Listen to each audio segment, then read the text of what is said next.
La servante écarlate, Margaret Atwood. L'héroïne du roman de Fred est une servante, celle du commandant Fred, son propriétaire, mariée à Selena. Elle ne doit pas séduire, c'est une reproductrice. Elle raconte peu à peu son histoire d'avant Gilead, autrefois les États-Unis d'Amérique. Son mari, Luke, sa petite fille, sa meilleure amie Moira, sa mère.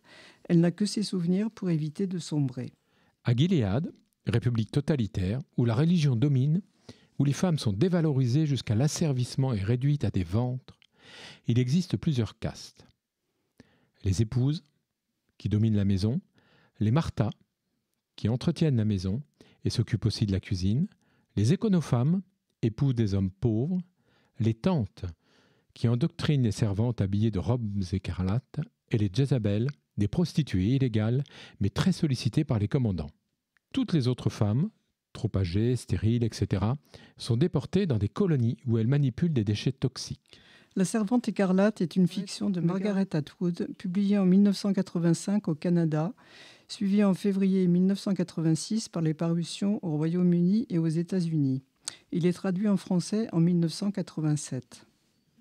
Margaret Atwood a commencé ce roman lorsqu'elle habitait Berlin-Ouest en 1984, avant qu'elle ne déménage au Canada, puis en Alabama, où elle en a terminé l'écriture.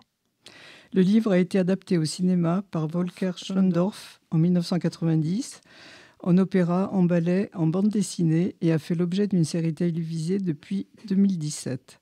Depuis sa parution, le roman a été vendu à 8 millions d'exemplaires dans le monde, rien que pour l'édition anglaise. En 2019, l'auteur lui donne une suite, Les Testaments. Déjà interdit dans les bibliothèques publiques de plusieurs États aux États-Unis, le roman La Servante écarlate sera retiré des bibliothèques de la province canadienne de l'Alberta en octobre prochain. Il fait partie des 200 livres jugés à caractère sexuel, tout comme Le meilleur des mondes et 1984. Ce n'est malheureusement pas exceptionnel aux États-Unis, où plus de 10 000 interdictions de ce genre sont en cours. Et ça, c'est pas le roman, c'est la vraie histoire.